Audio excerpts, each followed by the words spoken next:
네,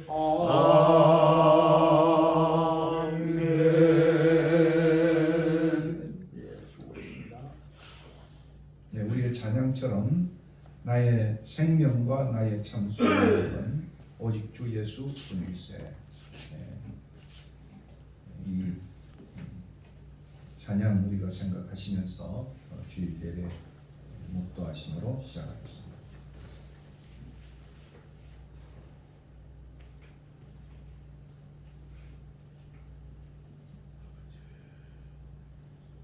여호와여 돌아오소서. 언제까지니까 주의 종들을 불쌍히 여기소서. 아침에 주의 인자하심이 우리를 만족케 하사 우리를 일생 동안 즐겁고 기쁘게 하소서.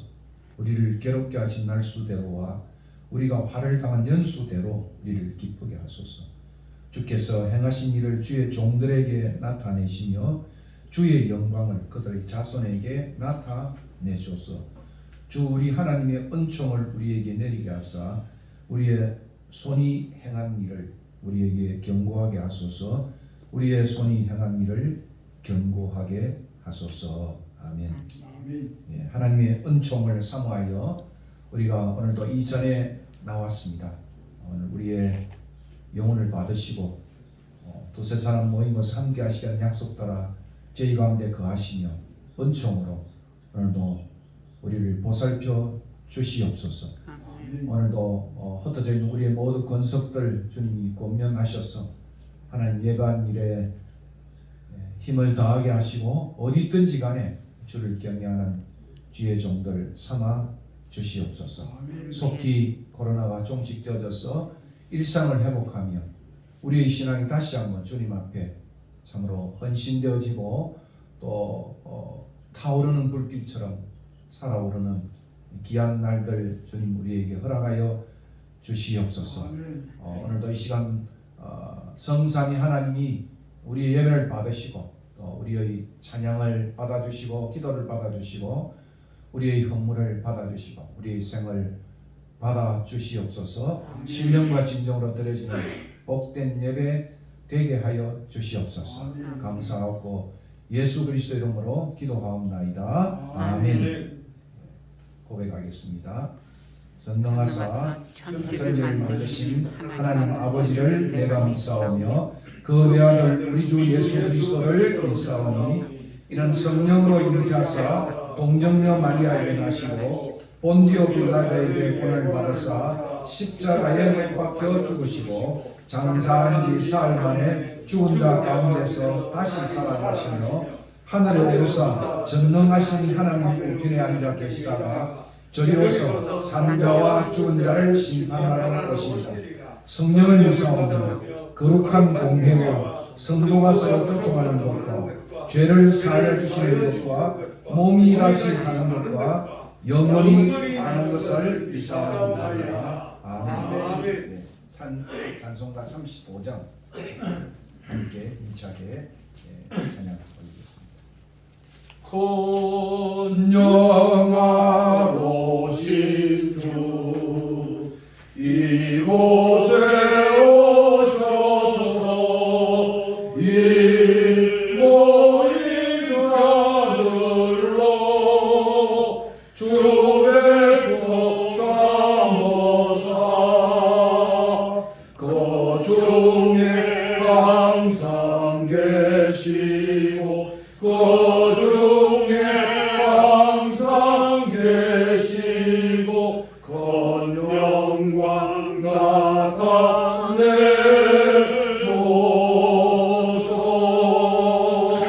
이 백성 기도와 또 예물 드리니 양내와 가드리 복 받으옵소서.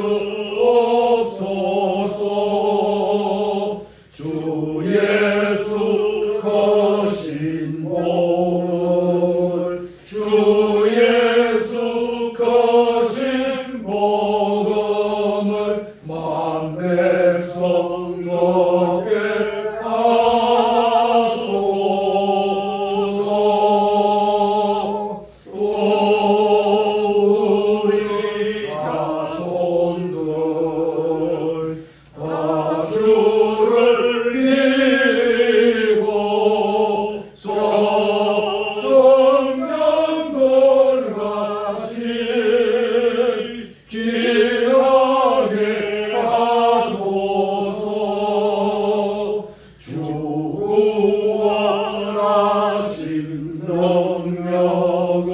주고 원하신 능력을 널 끝날까지 주소서.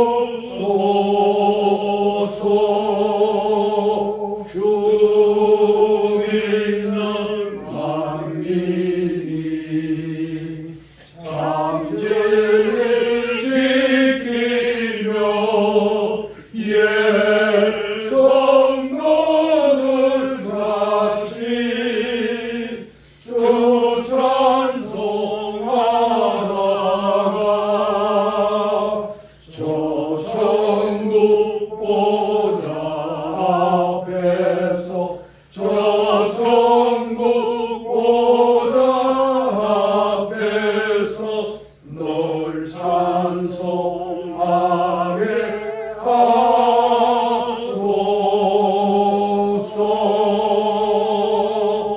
아멘.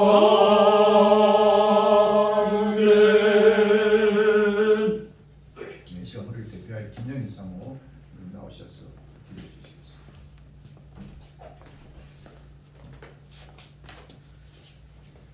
다 같이 기도하겠습니다.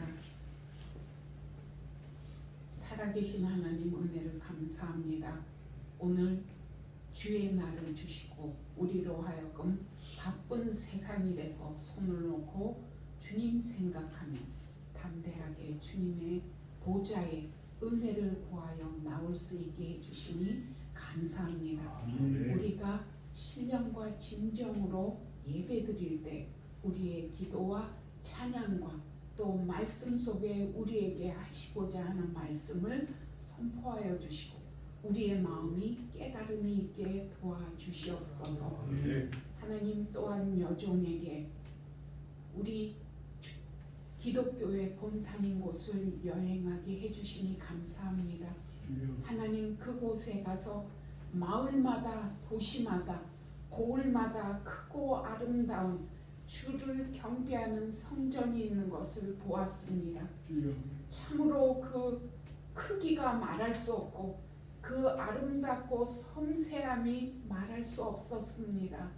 하나님 그런 성전을 하나님께 드리기 위하여 그때 그분들은 엄청난 하나님에 대한 사랑과 헌신과 열정과 열심과 시간과 돈을 드렸던 것을 알 수 있습니다. 하나님 참으로 그것을 보는 사람에게 하나님의 살아계심을 기억나게 하여 주시고 하나님의 통치하시는 것을 기억하게 하셔서 우리로 하여금 두려운 마음으로 주님을 경배하게 해 주었습니다.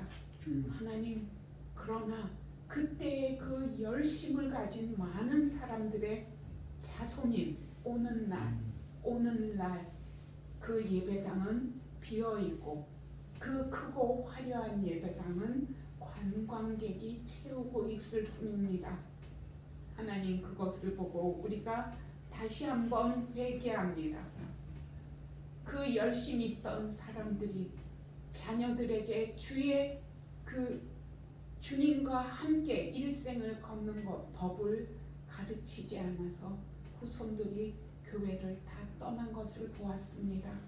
하나님 또한 한국 교회 동안 70년대, 80년대, 90년대 이 산업화의 과정을 6.25 이후에 폐허만 남은 곳에 하나님이 우리에게 복음을 주셨고 그래서 우리에게 살 길을 주셨고 예수 그리스도가 우리에게 있었기에 우리가 어려운 산업화의 길을 걸으며 또 인생의 생사화복이 하나님께 있는 줄 알고 하나님 찾기를 열망하고 열심을 내어서 하나님 섬기며 열심히 또 살아갔던 것을 기억합니다. 하나님의 은혜로 우리가 세계가 부러워하는 나라가 되었지만 하나님 우리가 회개합니다. 우리들의 교회가 비고 있고 우리들의 자녀들이 하나님을 떠나는 시절이 되었습니다. 유럽의 교회가 겪은 그 아픈 전철을 우리가 밟고 있사오니 하나님 우리에게 돌이키는 은혜를 주시기를 원합니다. 특별히 코로나를 우리에게 주셔서 어려움 속에서 살아계신 하나님을 바라보게 하시고 하나님 앞에 엎드리며 하나님께 우리의 일생을 이끌어 가시기를 간구하는 열정이 다시 한번 살아나게 도와주시옵소서.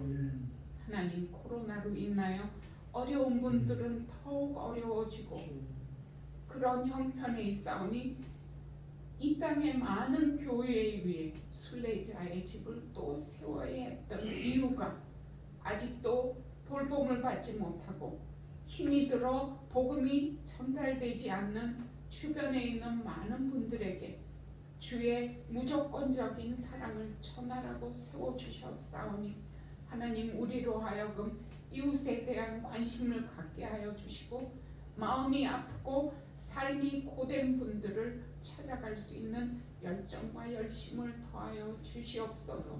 이 주변에도 아직도 복음을 알지 못하는 분들이 많이 있지만 그 복음이 뚫고 들어가기 어려운 장벽도 있사오니 하나님, 코로나로 인하여 그들의 마음을 만지시고 코로나로 인하여 우리 인생에 예수 그리스도가 없이는 우리가 살아갈 수 없는 것을 고백해 하여 주셔서 우리 인생에 예수 그리스도를 우리 삶의 주인으로 모시려고 하는 그 마음의 갈망과 갈증을 하나님이 불이듯 일게 하여 주시옵소서.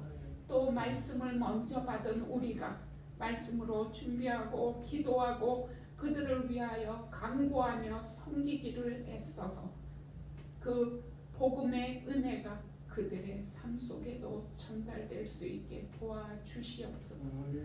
하나님, 말씀 전하는 주의 종에게 말씀을 사모하고 이 땅을 향한 하나님의 그 아픈 마음을 느끼게 해주셔서 눈물을 회복하게 하여 주시고 회개의 기도와 하나님의 이 뜻을 향한 그 말씀 깨닫기를 사모하는 마음 주시고 우리에게는 늘상 듣는 말씀이 아니라 그 말씀 속에서 하나님이 순간순간 우리에게 깨닫게 해주시는 것을 간직하고 일주일 동안 또 세상에 나아가서 이웃들을 찾아다니며 섬기는 우리가 되게 하여 주시옵소서. 하나님, 또한 순례자의 교회에 나오는 여러 성도들 또 삶의 문제와 또 경제적인 어려움과 건강의 문제를 놓고 기도하고 있사오니 건강이 필요한 분들에게 하나님이 강한 육체를 주시고 무엇보다도 하나님의 살아계심과 선하신 은혜를 사모하는 그 열정이 우리의 육신의 약함을 이겨낼 수 있게 하여 주시고 관계의 문제와 경제적인 어려움 속에서도 하나님이 필요를 채워 주시옵소서. 우리가 모일 때마다 감사하고 찬양하고 서로의 삶을 나누고 서로 격려하고 도우며 하나님이 기뻐하는 공동체가 되게 하여 주시옵소서. 특별히 연로하신 장로님과 우리 성도들에게 하나님이 은혜를 더하시고 찬양하고 섬기기를 위한 그 열정이 육신의 약함을 이겨낼 수 있게 도와주시옵소서. 또한 생활로 인하여 일하느라고 교회에 찾아오지 못하지만 그래도 주의 전을 사모하는 또 다른 성도들에게도 하나님이 우리와 같은 은혜를 주시옵소서. 오늘도 함께하여 주시고 전국의 세계 주의 강단에 하나님이 주의 은혜를 더하여 주시고 선교사님과 또 시골 각곳 낙도에 이르기까지 주의 단을 지키고 있는 주의 종들에게 하나님이 은혜를 더하시고 선교사님들에게 담력을 주시고 그 마음에 뜨거운 열심과 감사가 찬양이 넘치게 도와주시옵소서. 이 예배에도 함께하여 주시고 우리에게 은혜를 사모하고 하나님의 이름을 높이고자 하는 그 뜨거운 마음이 있게 하여 주시옵소서. 우리에게 가장 좋은 것 주시기를 기뻐하시는 우리 주님 예수님의 이름으로 감사하며 기도하옵나이다. 아멘.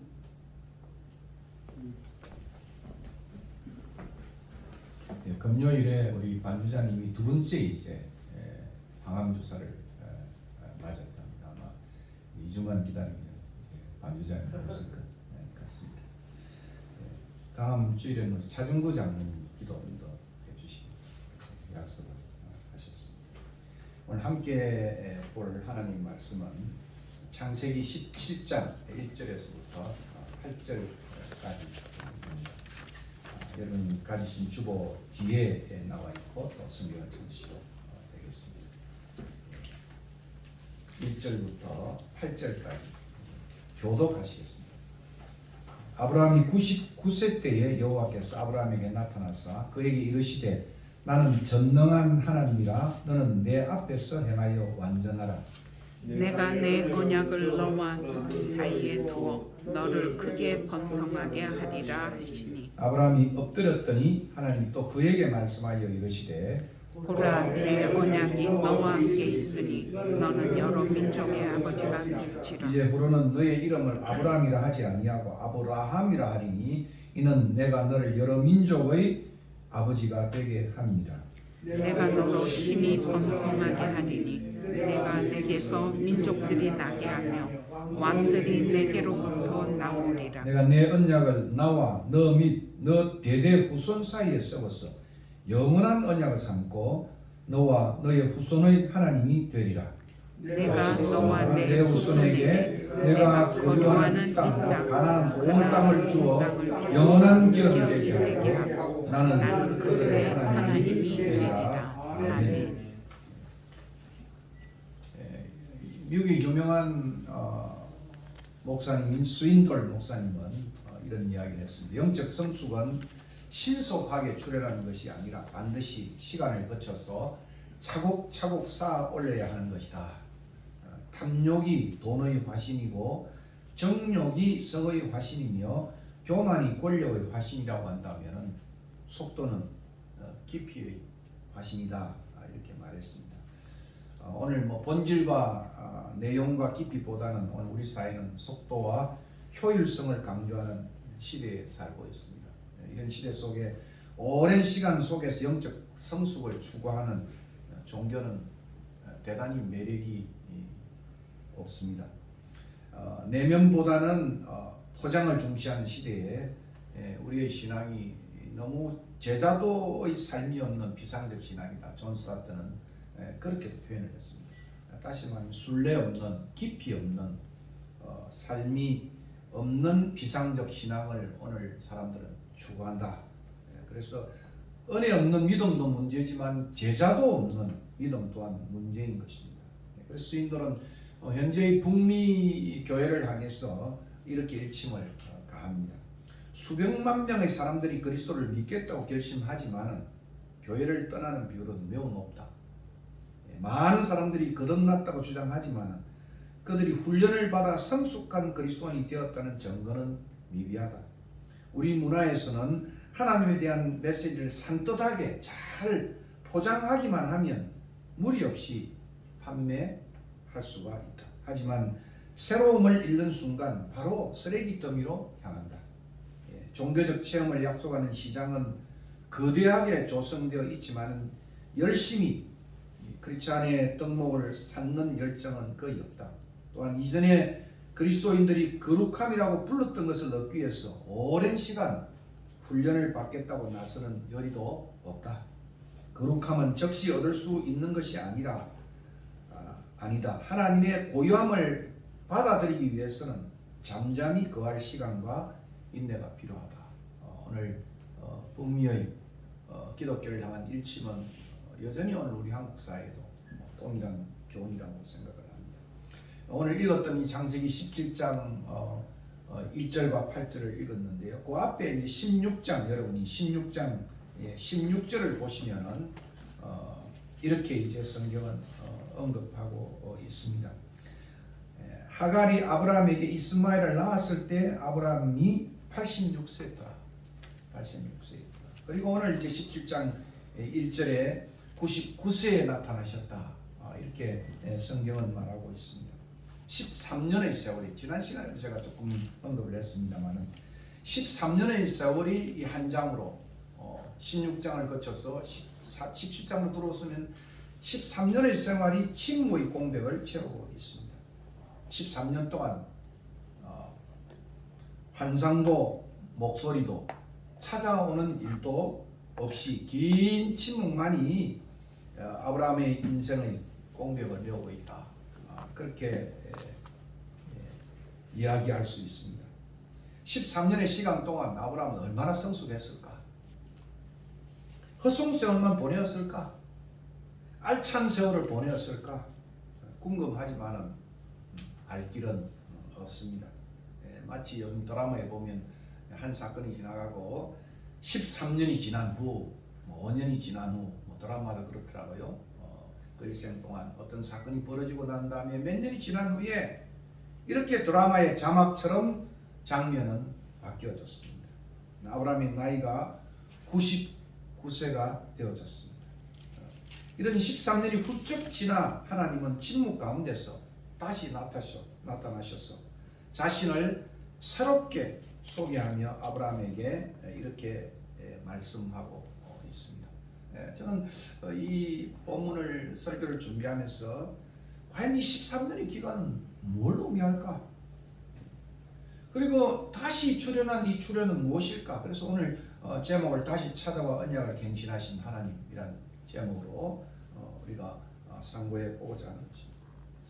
하나님 헐레벌떡 주무시다가 그냥 나왔었을까? 아니면 하나님의 13년 동안 침묵은 계획이셨나?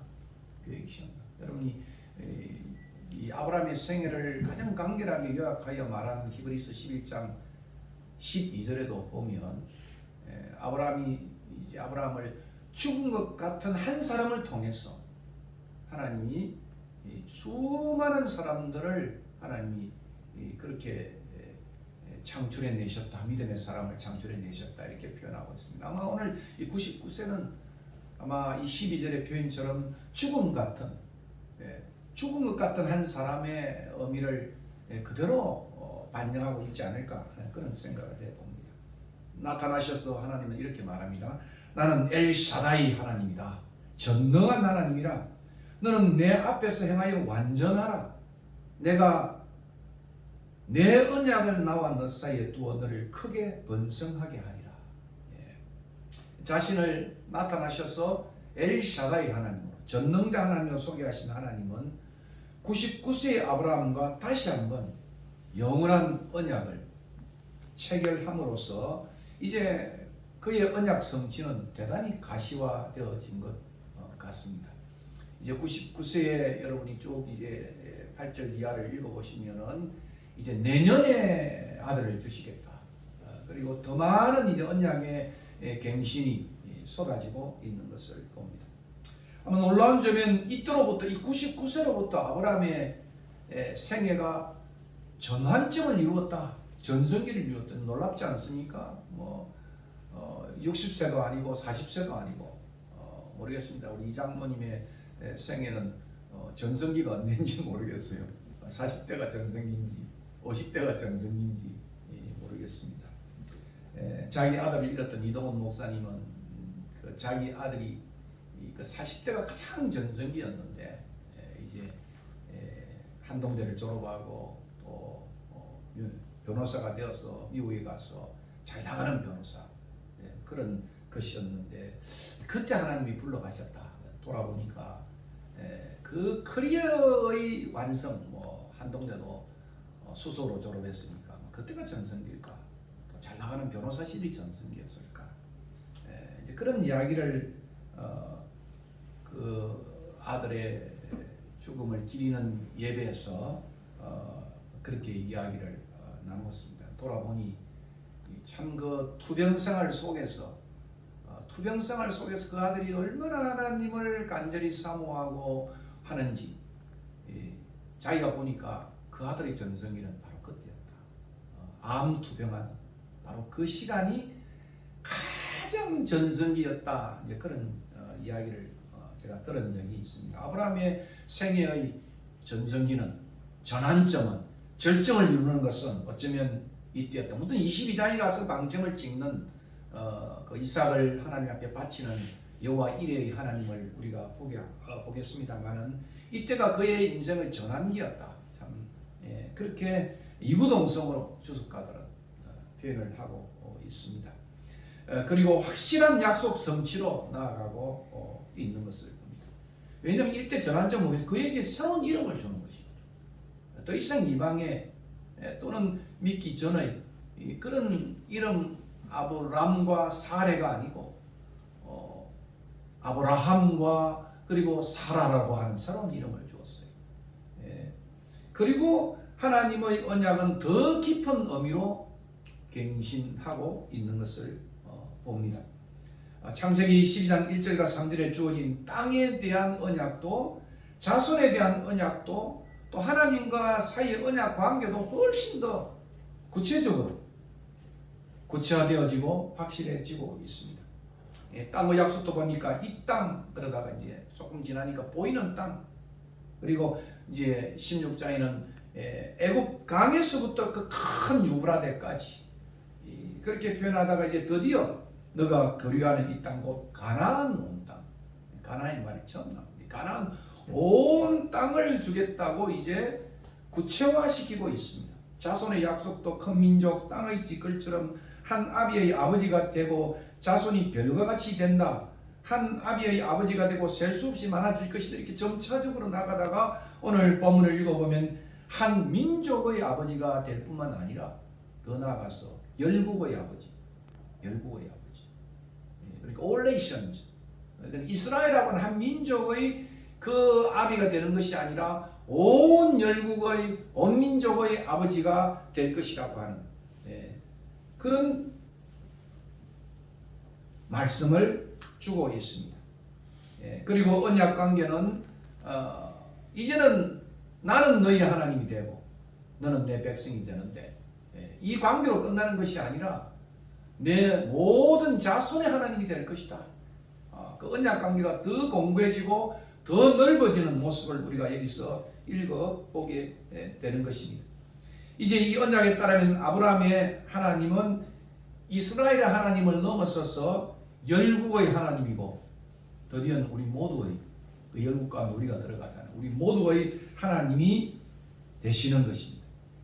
그리고 그와 그의 아내의 이름이 열국의 아비와 어미로서 아브라함과 사라로 바꾸어지는 하나님의 놀라우신 그러한 계시가 여기 나타나고 있습니다. 그리고 하나님과 아브라함 후손들 사이에는 이스라엘이 정말 난지 8일만 되면 지키는 이 민족적 할례 의식이 시행되어지는 그런 대전환을 오늘 17장 전체는 보여주고 있는 것입니다. 그렇습니다. 여호와 하나님은 자신의 약속을 반드시 이루실 전능자 하나님, 전능자 하나님으로 표현하면서 언약 당사자며 수혜자인 아브라함에게는 이제는 너가 내 앞에서 생을 살며 생의 모든 발걸음은 하나님을 바라보며 살 것과 생의 모든 날 동안 하나님과 동행할 것을 요구하고 있습니다. 이건 베스트만의 해석인데요. 너는 내 앞에서 행하여 완전하라는 이 말을 베스트만은 이렇게 풀어서 설명을 하고 있습니다. 그리고 5번이나 자세히 보시면은 내가 이루리니라고 I will 우리 오늘 한글 성경에는 것이 명료하지 않아요. I'll make 이런 표현으로 내가 이루리니라고 하는 것을 5절 8절에 표현함으로써 약속 성취를 대단히 의지적으로 강하게 묘사하고 있습니다. 5절에 보니까 내가 너로 심히 번성하게 하리니 그리고 5절에도 내가 너에게서 민족들이 나게 하며 왕들이 너에게로부터 나오게 하리다. 그리고 7절에는 내가 내 언약을 나와 너 및 내 대대 후손 사이에 세우리니 그리고 8절에는 내가 너와 너의 후손에게 너가 거류하는 이 땅 곧 가나안 온 땅을 주어 영원한 기업이 되게 하리니 그리고 8절에는 마지막에는 오늘 본문에는 나는 그들이 하나님이 되리니 이게 의지적으로 이제는 강하게 확정해 가는 인준해 가는 그런 모습을 우리가 발견하게 됩니다. 그리고 이어 언약 성취와 그 대대의 자손의 씨앗의 보정으로서 이삭의 출생을 보다 구체화하고 있습니다. 너희 아내 사라가 네게 아들을 낳으리니 너는 그 이름을 이삭이라 하라. 웃음이란 말이겠죠.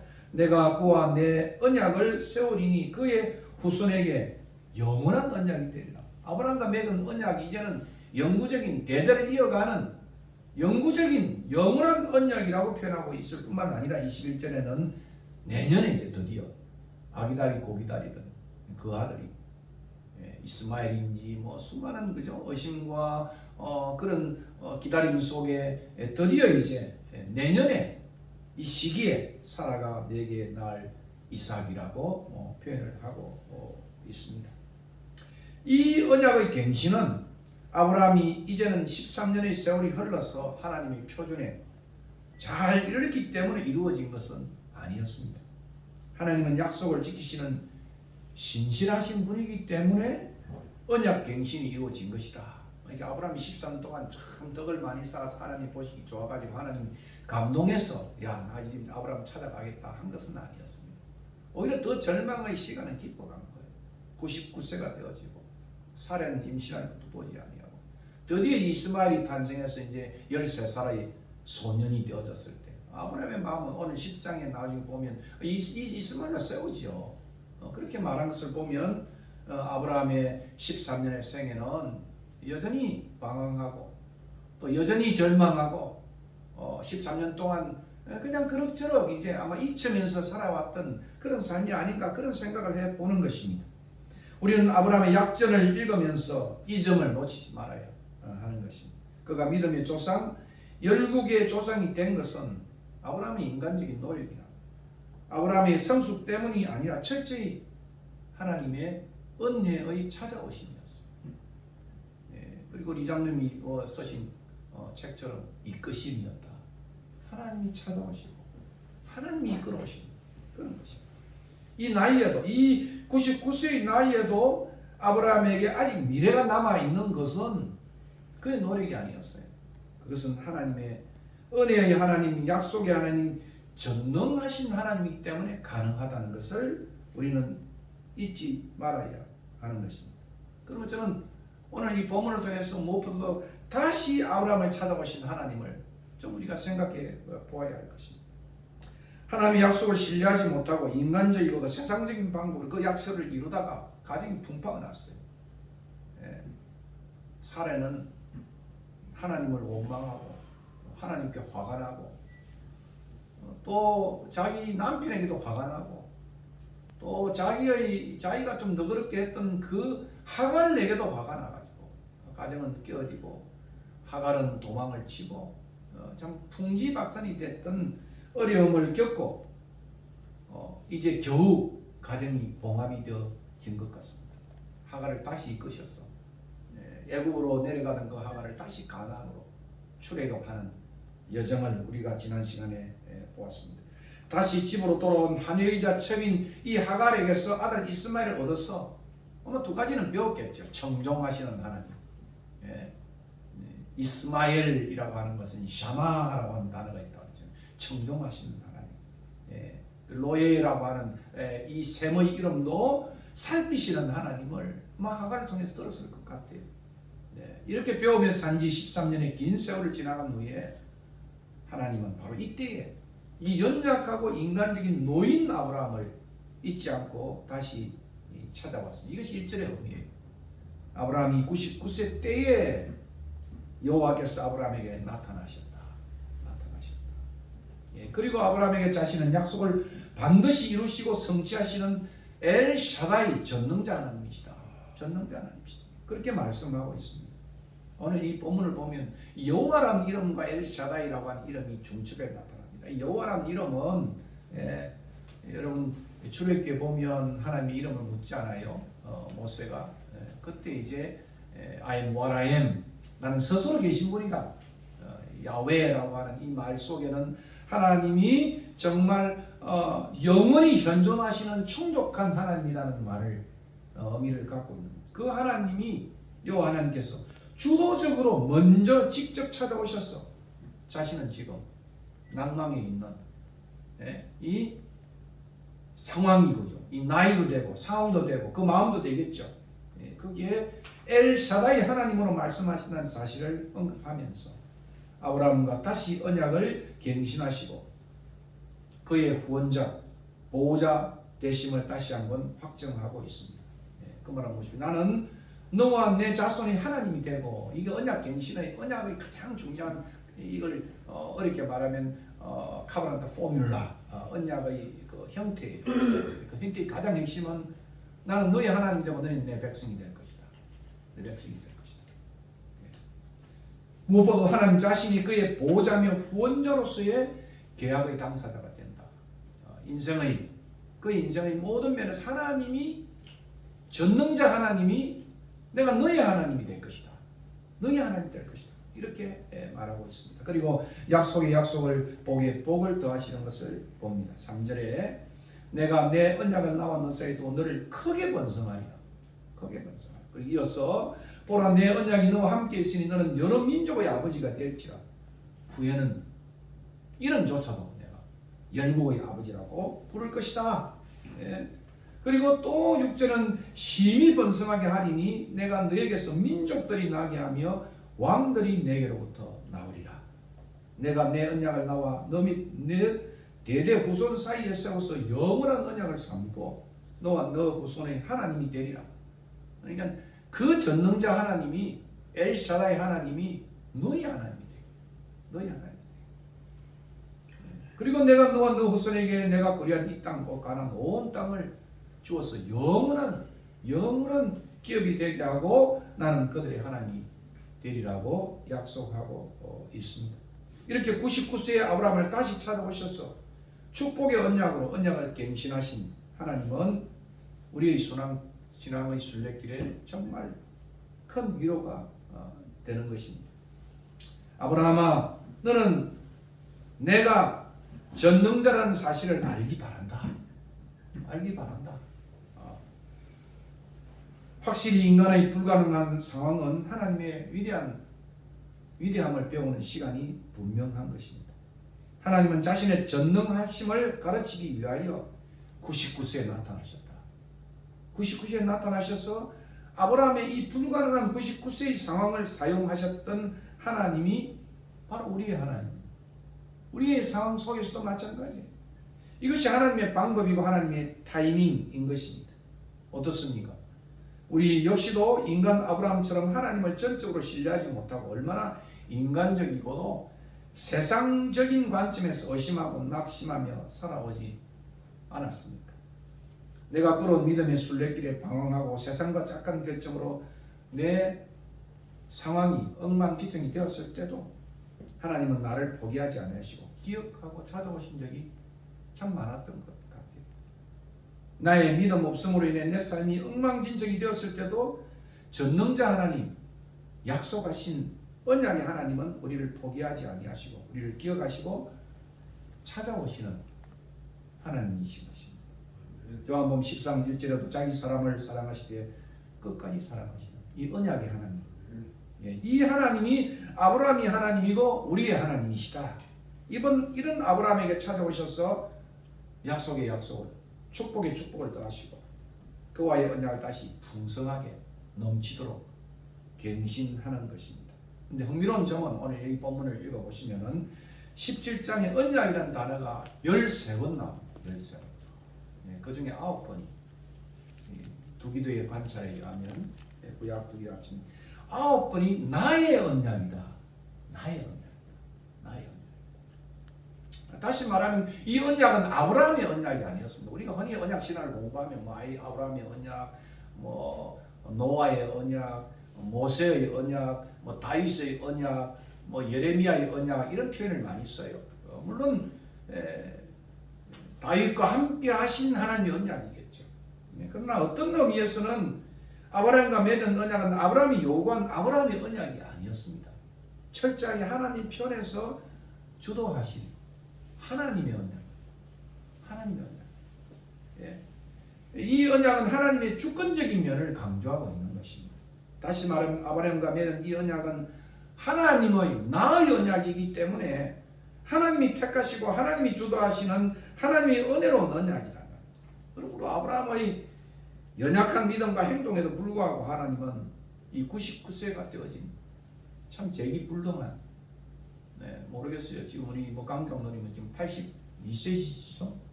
그죠? 이제 뭐 81세? 80. 80. 예. 저는 82세인 줄 알았는데 두 살 막 제가 막 했더만 막 당장 깎으시네요. 예. 깎는 게 아니고 예. 사실대로 이야기해요. 사실 예. 이 나이인데 아마 나이가 먹으면 이제 우리는 그저 과거로 살잖아요. 이제 이번에 경주 갔다 오셔서 과거의 친구들을 만나서 과거 이야기를 많이 하시고 나이가 들면 이제 전부 과거 이야기가 되는데 내가 언제 옛날에 또 생각했던 같이 했던. 그러나 이렇게 99세가 된 아브라함이 찾아오셔서 미래를 이야기하고 미래를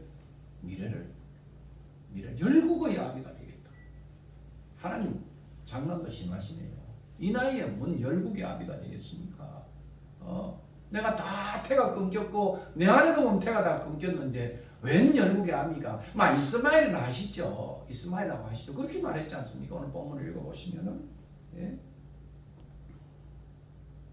이런 우리의 상황에도 불구하고 이런 아브라함의 시간에도 불구하고 하나님은 다시 오셨어. 자신을 엘샤다이로 내가 엘샤다이다. 내가 전능자 하나님이다. 반드시 이룰 것이다. 그렇게 약조하고 있는 것입니다. 약속에 약속을 더하시고 복에 복을 더하고 있는 것입니다. 그런데 이제 아브라함은 오늘 제가 앞서서 말씀드린 것처럼 이스마엘이 좋겠습니다. 이스마엘입니다.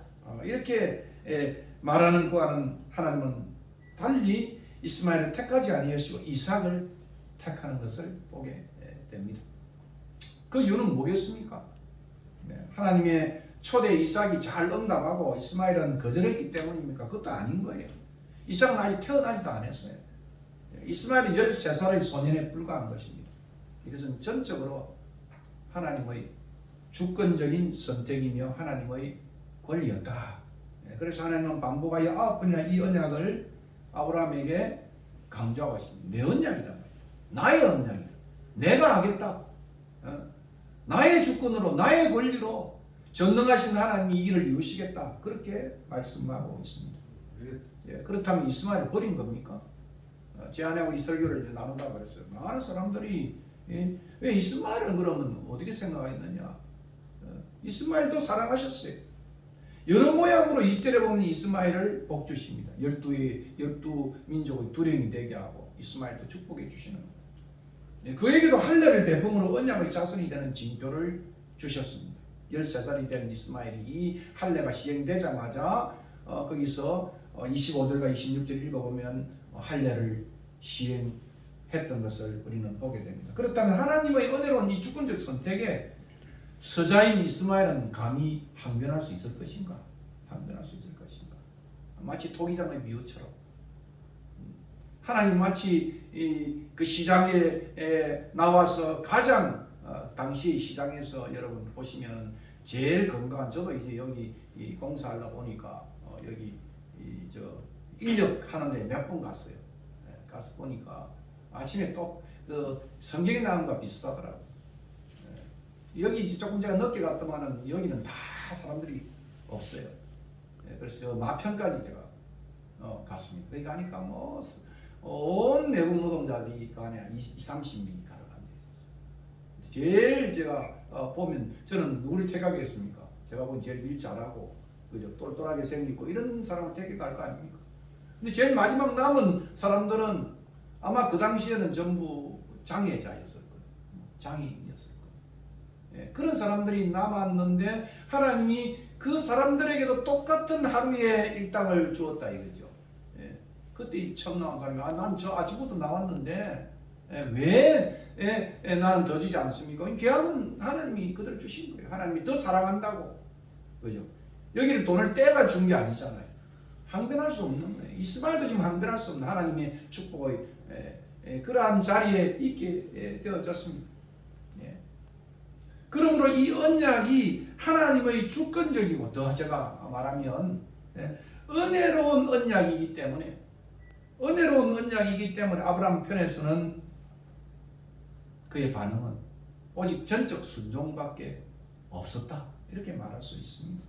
그러므로 오직 언약 백성으로서 아브라함은 순종함으로 반응을 해야 된다 하는 결론을 우리가 얻게 되는 것입니다.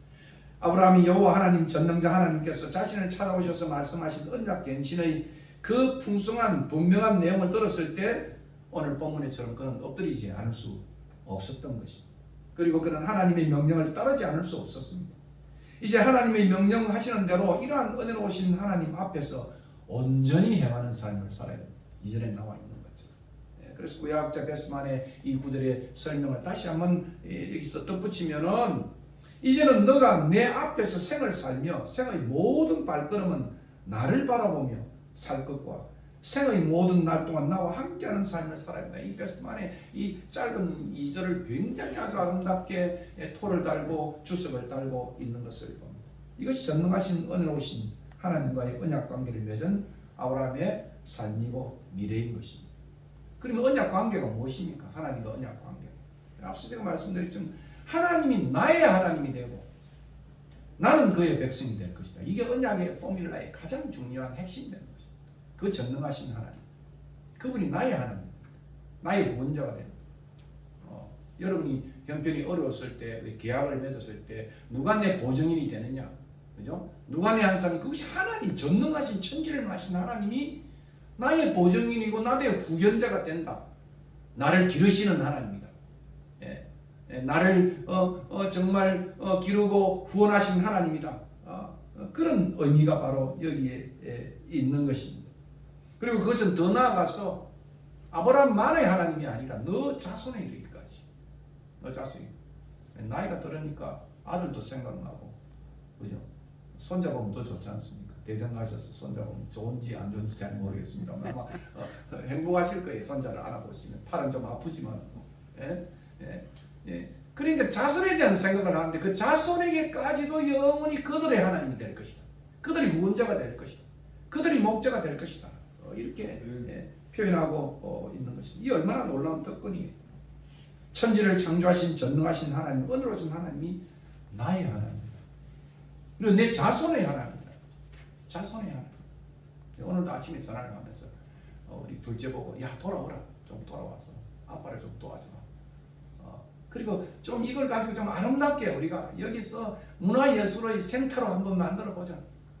며느리도 미술하니까 들어오고 이 건축하고 디자인에 들어와서 이 센터가 제가 어제 중년과 예술이라고 하는 강의를 목요일에 강의가 2개였어요. 하나는 우리 시시의 나사렛 모임이고 또 한시에 또 제가 중년 예술을 하는데 그때 이제 공부를 많이 이제 여러 찾아보니까 독일의 펜테케라고 하는 카페에 문화예술센터가 생겨서 그것이 평소에는 카페인데 많은 사람들이 왔어. 그 안무가였어요. 독일의 유명한 1900 몇 년생, 20년생인데 80 몇 세에 돌아가신 안무가인데 그 안에서는 치매의 사람들이 이 예술을 통해 치유를 받고 청소년이 치유를 받고 중년이 치유받는 그런 센터에 눈이 제가 번쩍 떠였어요. 야 이거 모르겠어요. 우리 장로님도 이제 앞으로 꿈꾸는 것이 무엇인지 모르지만 그런 생각을 해봐요. 좀 애들이 왔어. 이 뒷일을 좀 이루어지고 저는 좀 영성 하나에만 좀 깊이 좀 추구할 수 없겠는가 뭐 이런 생각을 해보기도 했습니다. 내가 그의 돌보시는 백성이라니, 내가 그의 돌보시는 백성이라니, 전능하신 그 하나님이 나를 돌보시는 백성이라니, 그리고 나를 열국의 아비로 만든다. 이제 만 66세인데 나를 열국의 아비로 내 새로운 인생을, 내가 새로운 인생이 될 수 있을 것인가? 그런 생각을 해봐요. 이제 우리 장로님 또 부부도 이제 앞으로 그죠? 정말 열국의 아비와 열국의 어미가 되기 위해서 새로운 꿈을 꾸는 거 아니겠어요? 제 3의 인생을 꾸는 거 아니겠어요? 오늘 이 본문은 그런 점에서 제게 굉장히 많이 다가오고 99세인데도 아직 완전히 여기는 불임인데도 소망이 없는데도 하나님이 찾아오셔서 하나님이 자신을 전능자로 나타내시면서 너는 내 앞에서 행하라 말입니다. 하나님과 동행하고 하나님을 바라보고 그리고 그 하나님 앞에서 행하게 한다고 한다면은 내가 언약에서 말씀한 그 약속이 이루어질 것이다. 하나님은 그렇게 약조가 있는 그런 모습을 보게 되는 것입니다. 이런 불평등한 언약 관계, 저는 불평등한 언약 관계, 고대 근동에는 굉장히 이 평등한 언약 관계예요. 그러니까 이 힘 있는 왕이 이 약한 나라의 그러한 봉신들을 언약을 맺을 때는 굉장히 불평등해요. 어떤 면에서는. 그래서 그들에게는 충성과 그리고 뭐겠습니까? 그 어떤 충성심을 요구하고 또 섬김을 요구하고 나는 거기에 대해서 대가로 땅을 하사하기도 하고 그렇게 가는 거예요. 그래서 15장에 나와 있는 언약은 쪼개모의 언약, 언약 사이로, 그죠? 두 당사자가 지나가는 거예요. 그래서 그 언약의 규례를, 언약의 약속을 지키지 못하면은 비둘기가 쪼개진 것처럼 니도 쪼개지고, 그리고 내가 못하면 내 쪼개진 두 사이에 그런 관계를 맺는데, 그러나 15장에 보면 아브라함이 거기 지나가지 않지 않습니까? 오직 하나님만 지나가죠. 하나님이 그 모든 책임을 다 지시, 니는 따라만 오라. 오늘 본문에 보니까 내 앞에서, 그죠? 나를 바라보고 내하고 동행만 하면 너에게는 이 언약 성취의 복을 주시겠다. 그렇게 약속하고 있는 것을 봅니다. 이 놀라운 은혜의 언약 관계를 아는 우리는 시편 기자의 고백처럼 하나님께 가까이 함이 내게 복이다. 하나님, 아마 앞으로 꿈꾸는, 그죠? 장로님이 꿈꾸는, 또 제가 꿈꾸는, 많은 사람이 꿈꾸는 것은 하나님을 가까이 하는 복이다. 그러므로 하나님께서 언약 백성이 요구하는 삶을 미가 선자의 말로 빌리면은 내게 구하는 것이 뭐냐? 그것은 정의를 행하고 자비를 사랑하며 겸손하게 하나님과 동행하는 것이 아니에요. 아마 이렇게 된다고 한다면 하나님은 나를 열국의 아비, 열국의 어미로, 그죠? 내게 선한 영향을 미칠 수 있는, 사람들에게 영향을 줄 수 있는 사람들로 쓸 수 있을 것이다. 오늘도 마찬가지입니다. 우리 각자를 택하시고 부르신 은혜로운 하나님, 마지막 날에 자기 아들을 이 땅에 보내어서 십자가에 죽게 하심으로 우리를 하나님의 자녀와 부사가 되게 하고 언약 백성이 되게 하셨습니다. 바울의 말을 빌리면 하나님은 우리가 아직 죄인 되었을 때 우리를 사랑하사 그 아들을 보내심으로, 우리 대신 십자가에 그 아들을 죽게 하심으로, 우리에 대한 자신의 사랑을 확정하심으로 우리를 언약 백성이 되게 하셨다. 그러므로 예수 그리스도와 하나님의 이 사랑은 창세기 17장 7절에 표현된 대로 하나님께서 아브라함과 맺은 영원한 언약으로 인한 것입니다. 아브라함과 맺은 영원한 언약은 뭡니까? 그것은 바로 내가 내 언약을 나와 너, 그리고 내 대대 후손 사이에 세워서 영원한 언약을 삼고 너와 내 후손의 하나님이 되리라. 그러니까 열국의 한 민족의 아비가 아니고 열국의 아버지가 되는데 우리가 그 열국 속에 들어있는 거예요. 그리스도를 통해서 우리는 그의 자손이 되고 그와 함께 영원한 언약의 당사자가 되어지고, 우리를 통해서 하나님은 복의 통로로 삼으셨다는 것을 성경은 우리에게 보여주고 있는 것입니다. 그렇습니다. 오늘 본문에 나와 있는 것처럼 우리의 부족과 연약 가운데서도 이 은혜로우신 언약의 하나님을 우리가 찬양하고 섬기며 살아야 할 것입니다. 오늘 말씀을 맺겠습니다. 우리의 불가능한 시간은, 우리의 불가능한 상황은, 내 지금 형편은 하나님께서는 언제나 가능한 시간이 되고 상황이 될 수 있다. 인생은 결코 속도와 시간의 문제가 아닌 것입니다. 어떤 시간과 상황에서도 이 전능자 하나님을 바라보고, 오늘 본문이 요구하는 것처럼 하나님 앞에서 하나님을 바라보고 항상 하나님과 동행하는 삶을 사는 자들에게 하나님 열국의 아들, 열국의 어미로 세운다는 사실을 우리가 배워야 할 것입니다.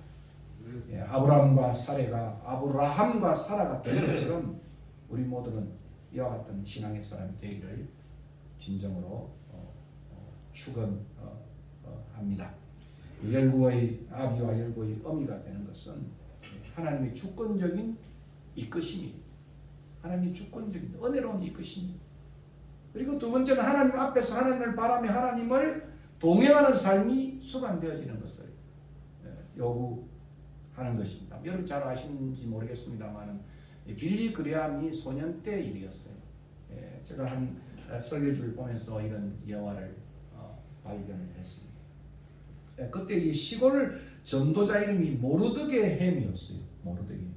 시골 전도자. 시골에 전도를 하는데 뭐 이것처럼 오늘 우리 순례자집처럼 사람도 많이 모이지 않고 몇 명 모였어.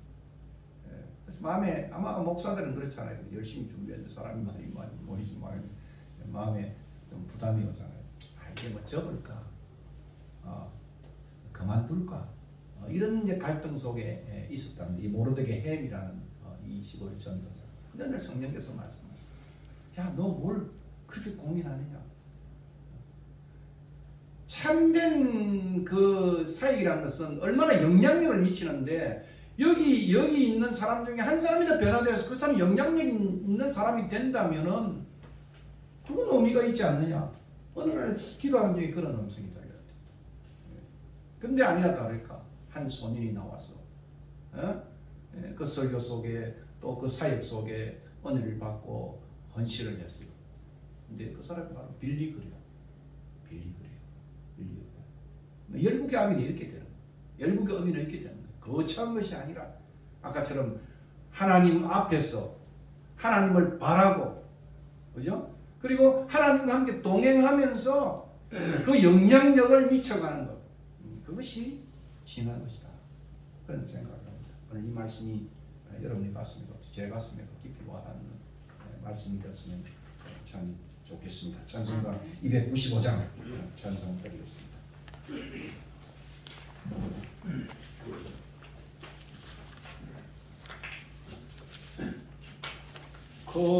건재에 빠진 나를 주 예수 거기서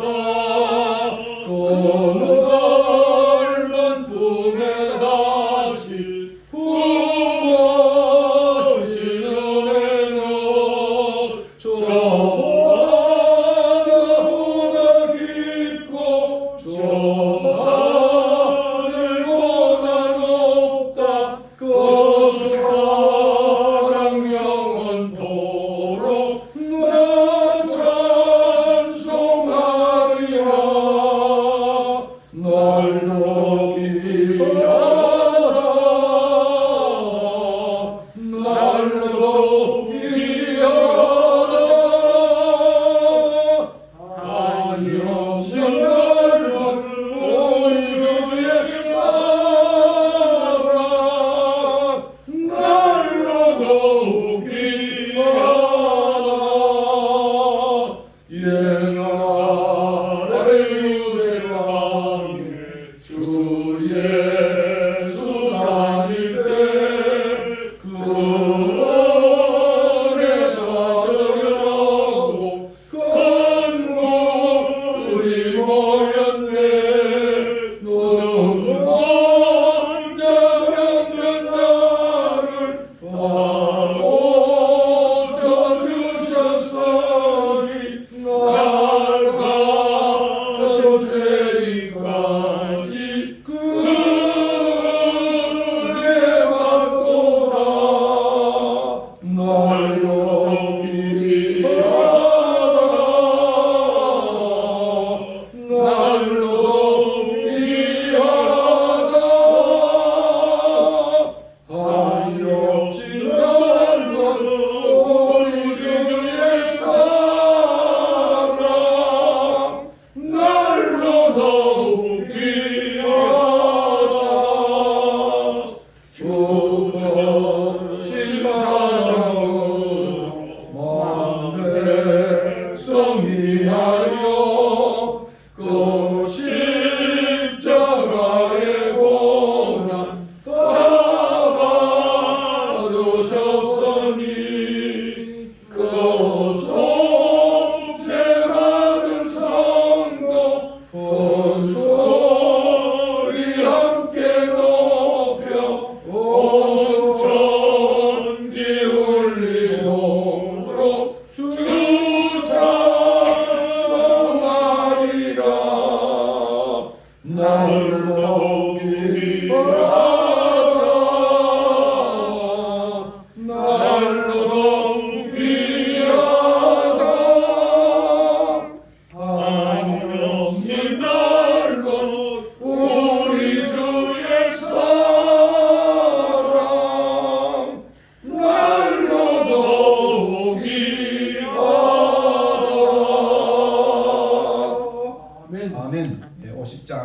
1절 찬송하면서 헌금 드리고 마지막 함께 기도하고 마치겠습니다. 내게 있는 모든 것을 아낌없이 드리네. 사랑하고 의지하며 주만 따라 살리네. 주께 드리네. 주께 드리네. 사랑하는 구주 앞에 모두 드리네. 아멘. 오늘 말씀 생각하고 우리 찬송 생각하면서 한 1분간 동성으로 기도하겠습니다. 고마우신 우리 하나님, 오늘도 99세 침묵 가운데 나타나셨습니다. 우리를 돌아보시고 나는 전능자 하나님, 엘샤다이 하나님이라고 남만한 아브라함에게 자신을 계시하시고 또 우리 모두에게 다시 한번 하나님의 언약 속에 하나님의 귀한 비전 속에 들어가게 주신 것을 감사합니다. 하나님, 오늘 우리의 가슴 속에 정말 우리 열국의 아비, 열국의 공도 또 우리를 세우시고 하나님의 하나님께로 우리 백성들이란 이 귀한 언약의 맹세를 의지를 보여주신 것을 감사합니다. 우리의 삶이 우리 하나님을 따르고 섬기고 우리가 이런 환경 속에서 이런 시간 속에서 우리 하나님을 앙망하는 새 일을 꿈꾸고 새로운 비전 속에 앞으로 우리 순례자의 교회가 어떻게 사람을 세우고 영향력을 끼치는 것인가를 깊이 우리가 반추하며 하나님 앞에 서는 귀한 기회가 될 수 있도록 은혜를 베풀어 주시옵소서. 우리 모든 자손들을 성령으로 찾아 특별히 건강을 위해 기도하는 종, 사업을 위해 기도하는 종, 미래의 꿈을 위해 기도하는 종, 하나님 그 기회를 들으시고 응답하시고 답변하여 주시기 간절히 바라고 무엇보다도 우리의 삶을 돌아보며 실망하지 않고 정말 하나님 앞에서 하나님을 바라보고 하나님과 동행하는 이 삶을 우리가 놓지 아니하고 계속하는 우리 모두가 될 수 있도록 인도하여 주시옵소서.